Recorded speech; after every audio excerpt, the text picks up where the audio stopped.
അയ്യോ അച്ഛാ, മോളൊന്നും കഴിച്ചില്ലെന്ന് അച്ഛനറിയാം. ഈ ജീരകവെള്ളമെങ്കിലും കുടിക്കേ. മോടെ മൂക്കൊന്നും മുറിഞ്ഞല്ലേ? അത് സാരമില്ല അച്ഛാ. പക്ഷെ ഞാൻ പറഞ്ഞതൊക്കെ സത്യ. എനിക്കറിയാം മോളെ. പക വീട്ടാനുള്ളവര് പല വേഷത്തിൽ വരും. എൻ്റെ മോള് കരുതിയിരുന്നു കേട്ടോ. പിന്നെ രാത്രി ഇതുപോലെ ആളനക്കം കണ്ട പണ്ടും ഞാൻ മോളെ വഴക്ക് പറഞ്ഞിട്ടുള്ളതാ. അച്ഛനെ വിളിക്കണം. അച്ഛൻ വീണിട്ട് എൻ്റെ മോള് വീണാ മതി. അച്ഛാ, അച്ഛൻ എന്നെ ഇങ്ങനെ സ്നേഹിക്കരുത്. നാളെ ഈ ഒരു സ്നേഹം കൂടി ഇല്ലാതായ പിന്നെ എനിക്ക് പിടിച്ചു നിൽക്കാൻ പറ്റില്ല.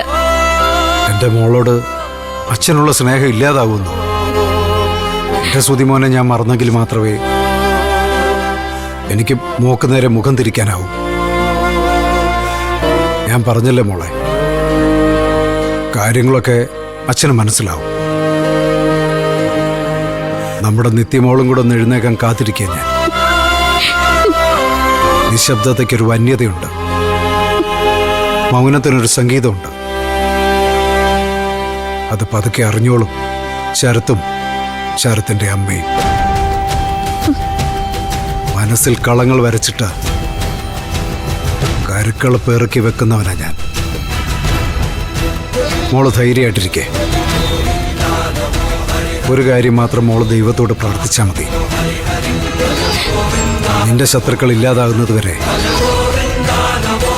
അച്ഛൻ ആയുസോടെ ഈ ഭൂമി കാണണമെന്ന്.